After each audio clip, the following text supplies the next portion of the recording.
Ang ating kwentuhan napapakinggan kahit saan. Samahan niyo ako sa bawat kwento na pwede natin pag-usapan. At sa bawat kwentuhan, lagi kang kasama. Ako si Gab Humilde Villegas at ito ang Kwentuhang Random, the podcast.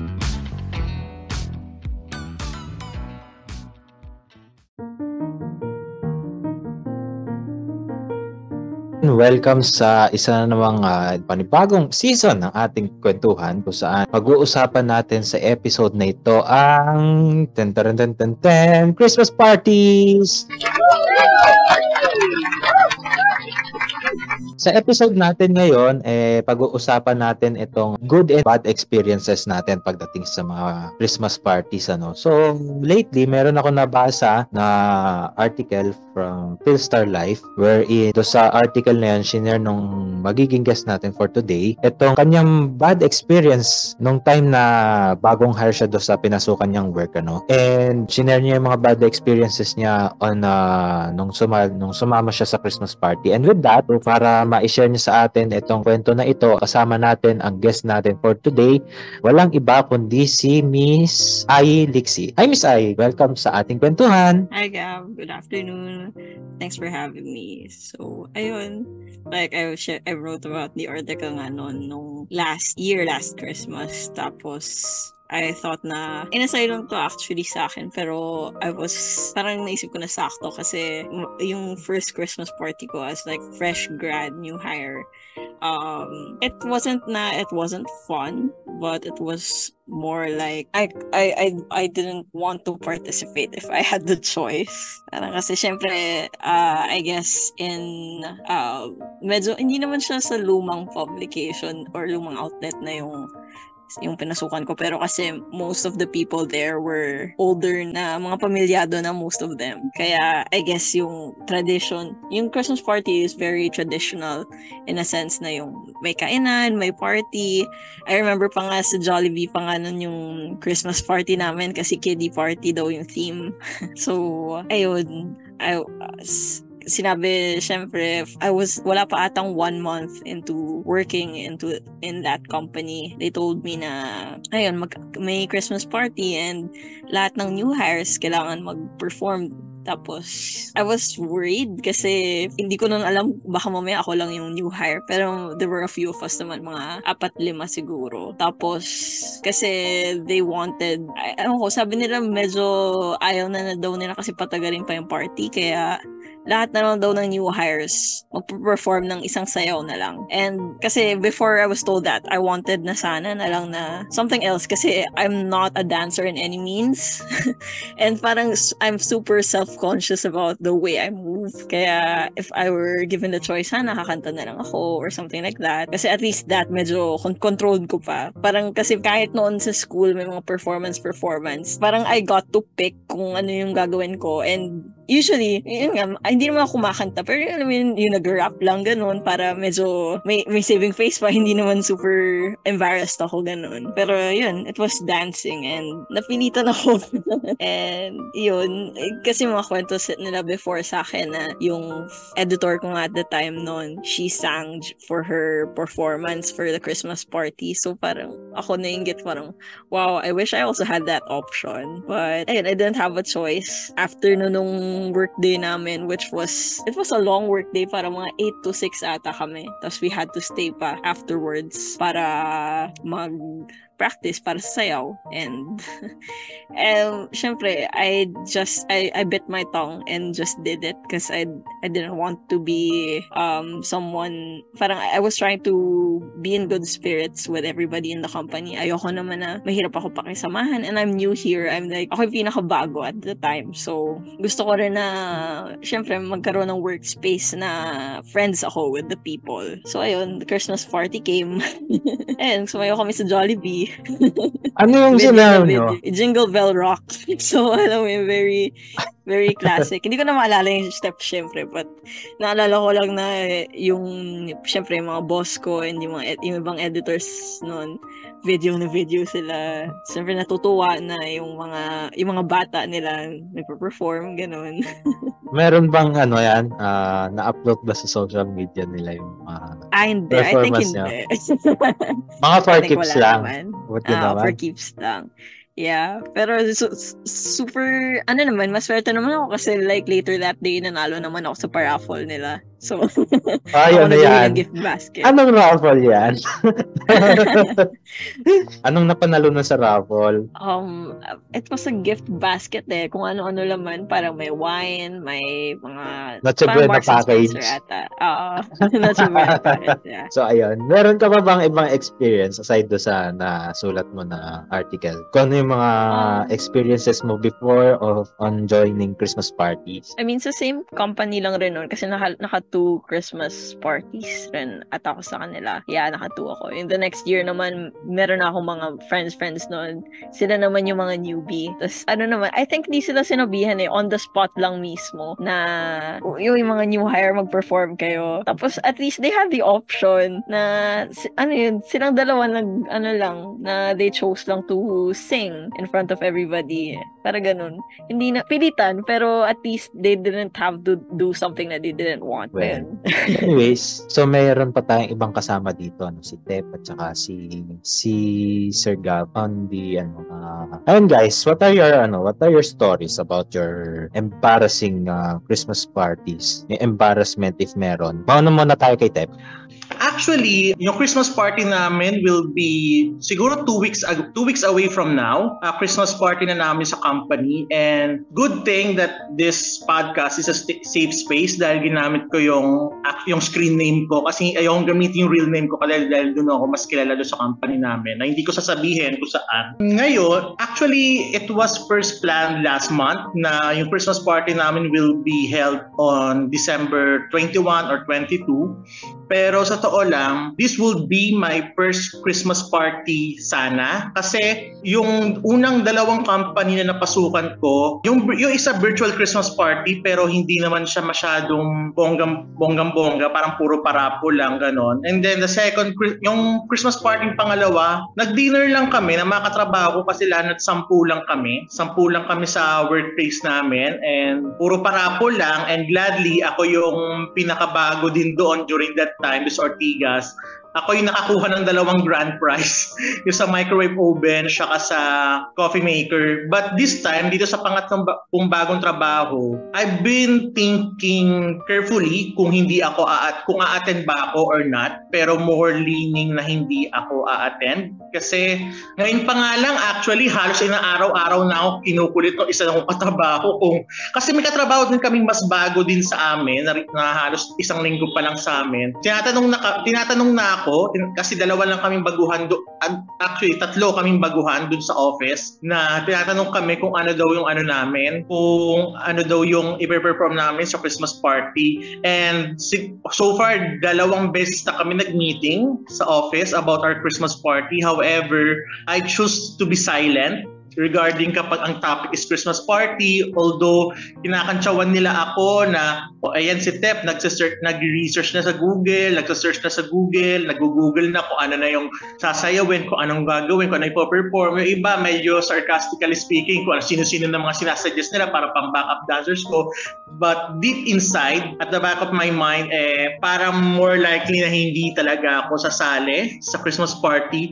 Although it may sound so mean to many of you, so medyo strange man yung naging decision ko to not join our Christmas party. Pero kasi na-realize ko rin kasi na I have an history of being humiliated, especially kahit sabihin mo in a group of 10 people, alam mo yon, medyo may nervous din ako kapag maraming tao. Kami sa office namin nasa 20 to 30 kami, plus may mga bisita pa, may mga kasamang pamilya. And another thing is that kaya my grounds for not attending Christmas party if ever is because siguro for me, I have to be straight. I have to set the record straight. that it is about time to cut the culture of making fun out of yung mga newbies, yung mga baguhan na kailangan pasayawin as an open close quote initiation rites para lang maki-in sa work environment. Like for me, hindi pa ba sapat yung halos lalo na kung ako nagsimula ako around the middle of the year, hindi pa ba sapat yung throughout yung pag-i-stay ko sa company, yung pakikipagtrabaho ko sa kanila na so far, in fairness, kasundo ko naman silang lahat. Okay yung relationship ko with them. And I was like, di pa ba sapat yung period ng pagkatrabaho ko sa inyo? Di pa ba sapat yung pagti-teamwork natin in some activities? Just to, ayun, na yung mga baguhan, pasasayawin pag Christmas party.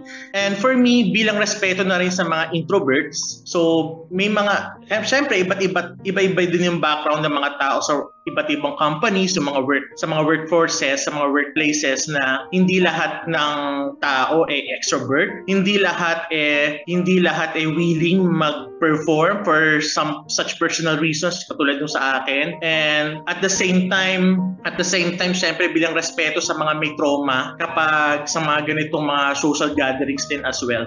So for me, it's sad to say na kung ang sinasabi ng iba, Pinas ang may pinakamasayang Pasko when in fact sa kalakip ng pinakamasayang Pasko is to the extent na nagiging responsibility na, nagiging burden na for others yung pag-attend sa mga Christmas parties when everybody is not that faithful. Syempre ang Christmas is mula sa Christianity. So ayun, hindi naman lahat naka-align, hindi naman lahat sumasang-ayon sa pagka-celebrate ng Pasko. May mga iba din tayong mga kapatid, may mga iba din tayong mga kababayan na hindi nagka-celebrate ng Christmas o nagka-celebrate man sila in a most alternative way. So ayun lang naman for me. Thank you. So, ayun, dyan si Sir Gab. Hello po. Sir, what are your thoughts on this? Itong culture sa mga workplace in terms of organizing Christmas parties. Sa perspective ng isang individual, sasabi niyo po bang healthy itong yung tipong required, especially with new hires, na mag-perform sa mga Christmas parties? Ano po masasabi niyo dito? I was able to hear the testimonies from those who have experienced or recalling their stories of attending. So before I give my thoughts on ayun, pwede ka rin muna mag-share if meron kang mga bad experiences pagdating sa Christmas parties. Yun muna unahin natin. Sige, I just recalled an experience of not getting what you call that is exchange gift. Back, I can still recall now. I think I was grade school. I think grade 5. Then hindi ako umattend ng Christmas party ng grade 6. But from high school, before came back kasi siguro of the barkada that I had, no, but still, no, natatanda ko siya kasi I'm very sad, no, that time, no, kasi I prepared something, no, for someone na kahit she before, but I happened to see anything, no, I don't know what the reason is. But ayun na, so the Christmas party is one of the traditions that we have, especially in our country na we are the country na may longest celebration ng holiday season, right? From start ng September until the present. So we have our own way of celebrating Christmas or holiday season. I do acknowledge the experiences, no? So siguro it has become a norm, no, na kapag ikaw yung new hire, kasi I became a new hire as well, na ikaw yung papasayawin. So tapos papasayawin ka, no, ikaw yung saya, no? So ibibigay kayo ng performance. So being an introvert myself, hindi rin siya okay. Siguro what I can comment, no, so don't afraid to say no. Kasi, no, people need to respect our private. Kasi sometimes, di ba, social pressure ang pag-attend ng mga Christmas party. People need to understand that our own decision. For me kasi, I started building my habit of speaking out, no, speaking out if there is something na I'm not comfortable. Kasi sometimes we need to let people know na things are, we do not just conform to things, we do not just conform to social pressure. So, aside from being an introvert, siguro one of the reasons, what I'm seeing as an observation, why some people are not attending Christmas party, due to trauma na rin, they have experienced before, siguro it's very unpleasant and something na hindi nila makakalimutan. So, ang sa akin lang, people or companies need to respect us. But I acknowledge that this is part of their effort kasi to make bonding. It's just that not everyone is okay with that.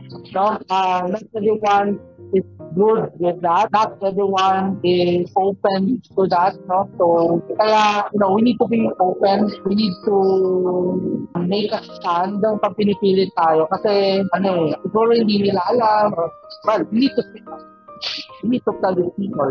So, I won't attend. I am not comfortable. That is okay. That is normal. So, I think that's what I can, and I hope, na there will be time, na they'll be joining us, Pero kasi, hindi rin natin talaga, there are really times na parang hindi natin feel yung mga social events. That's just in the company. So, there are really times na we don't need to attend or parang hindi natin trip to attend. So, we need to let the organizers or the people, hindi tayo comfortable, to attend to that. And they need to understand, So, kesa pilitin tayo ng pilitin. So, I think that's what I can, and thank you for sharing your experiences. And those are valid thoughts or valid emotion. And I hope you'll be able to, para talagang, kasi I heard, I think that na pinipilit siya, umattend of the party. So, please let your workmates know na you're not comfortable or you're not attend para, they need to respect your decision.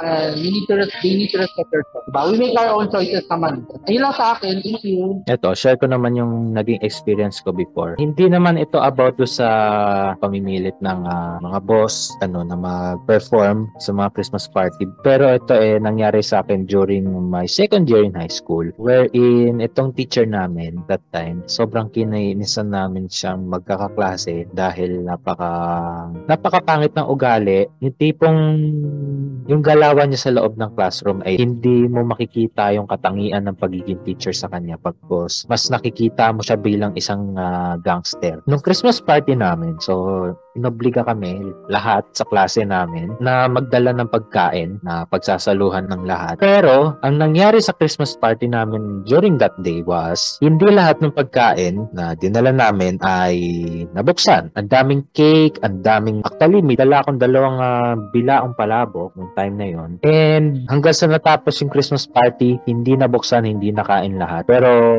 ang ginawa na itong teacher namin, itong kinainisan naming teacher, ay pinakita pa niya doon sa mga co-teachers niya doon sa school na pinasukan ko that time, na parang ang kwento sa akin nung isa naming teacher, parang, wow, bait naman ng mga estudyante mo sa section na hinahawakan mo. Binigyan ka ng napakaraming pagkain. Sa totoo lang kaming mga magkakaklase ng gagalaiti kami dahil hindi kami nakakain lahat. And hindi naman sa kami ay hindi nakakain lahat. Bagkus hindi namin natikman lahat ng pagkain na dinala namin magkakaklase. And meron pang isang beses noon, siguro grade 6 ako neto, nagdala ako ng fried chicken sa klase. At yung fried chicken na yun, syempre, luto ng lola ko. So, nagdala ako sa klase namin ng 1 kilong fried chicken. Tapos, ang ending, hindi ako nakakain, naubusan ako. Di ko alam kung bakit. Ewan ko, napakarami siguro. Lang ako na hindi marunong magtira yung mga kaklase ko before. Pagdating sa mga pagkain, Diyos ko, sariling luto na nga lang ng lola ko, hindi ko pa natikman. Anyways, mabalik tayo sa iba pang questions, Sir Gab. Paano yung pwedeng gawin ng mga companies in your perspective bilang, just to let everyone know na nandito sa ating Zoom na si Sir Gab po ay isang registered psychometrician. And tama po ba ako? HR practitioner din po ba kayo? Yes. Yun. So, ano yung mga pwedeng gawin ng mga companies para maiwasan na maging toxic yung pag-organize nila ng mga Christmas parties? Sa company namin, so nag-divert na kami. So instead of the usual Christmas party, what we do is we go with outreach program. So yun na yung focus ng management for this holiday season. Every week we're gonna go to places we will extend more. So that's our way of giving back to the community. So, pwedeng ganun na maging practice. So instead of the usual Christmas party, much better if they could divert to other programs. And just to share, so with our recent outreach program last yesterday, so we were able to encourage all managers to attend. So all managers were able to participate.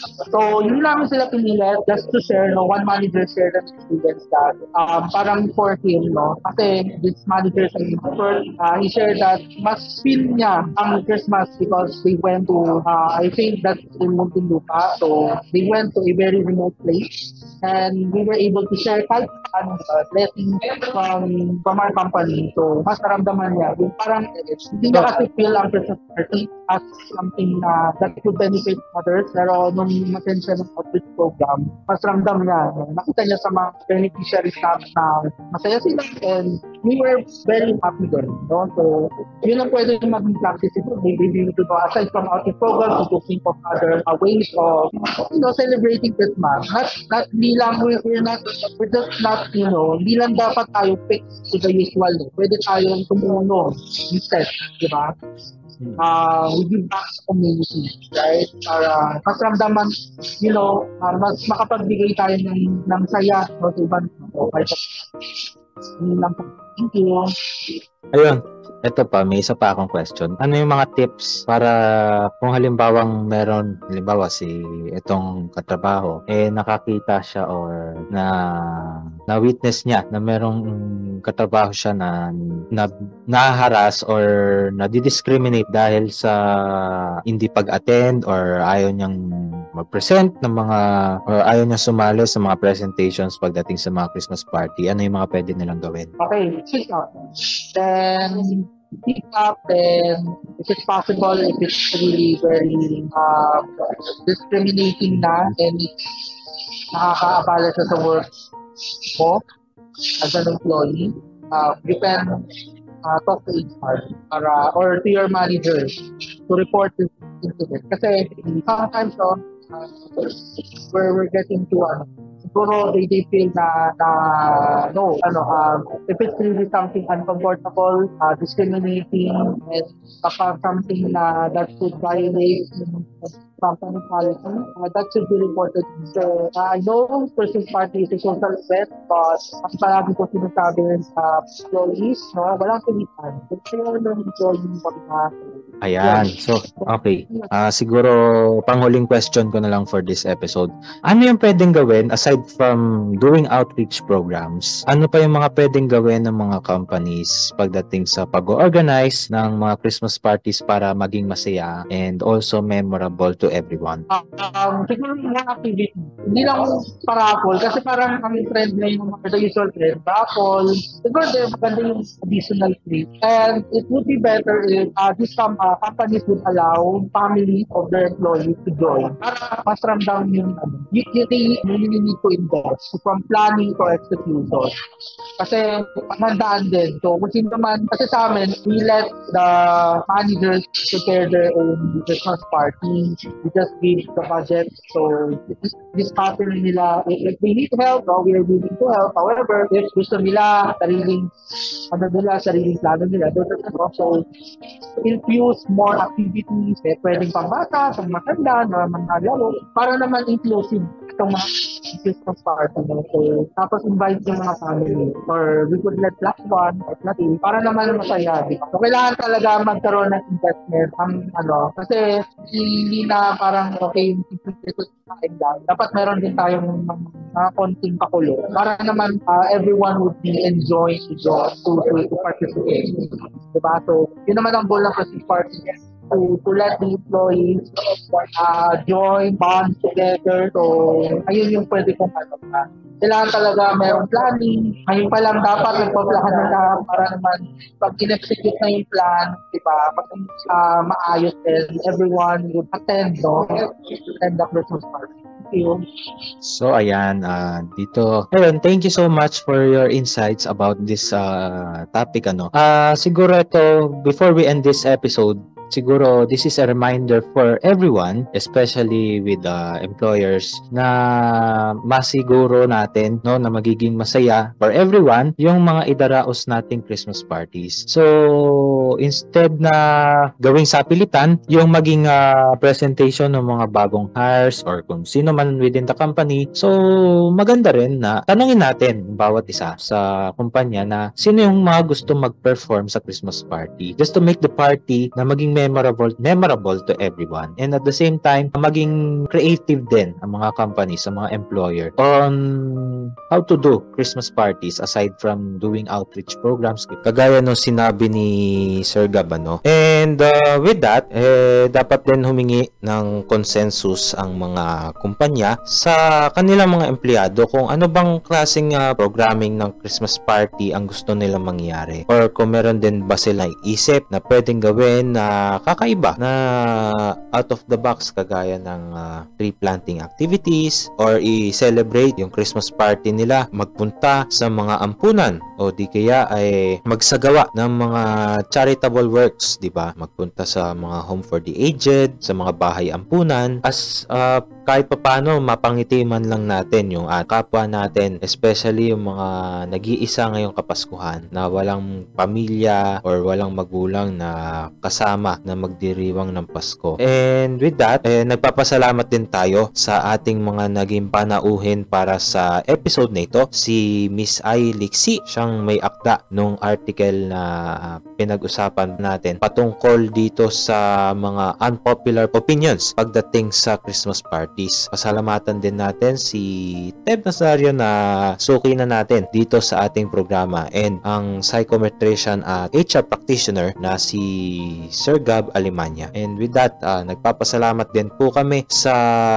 biyaya ng pagkakaroon ng panibagong season ng ating kwentuhan. And with that, maraming salamat sa lahat ng mga sumuporta sa atin magmula pa noong ilabas natin ang first episode ng podcast na ito noong April 2021. Papasalamat tayo na umabot na sa 8 yung streaming platforms na pwede nating mapakinggan itong ating podcast. Kung dati 5, ngayon aabot na sa 8. And with those times, hindi ko inakala na abot tayo sa ganong milestone na may expand natin yung mga platforms kung saan pwedeng mapakinggan itong ating podcast. And with that, again and again, maraming salamat po sa inyo pong walang sawang pagsuporta sa ating podcast.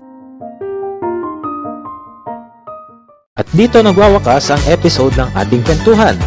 Pwede mong balikan ng libre ang mga previous episodes ng Kwentuhang Random the Podcast na available sa Amazon Music, Apple Podcasts, Google Podcasts, Player FM, Pocket Cast, Radio Public, Spotify at Zeno FM.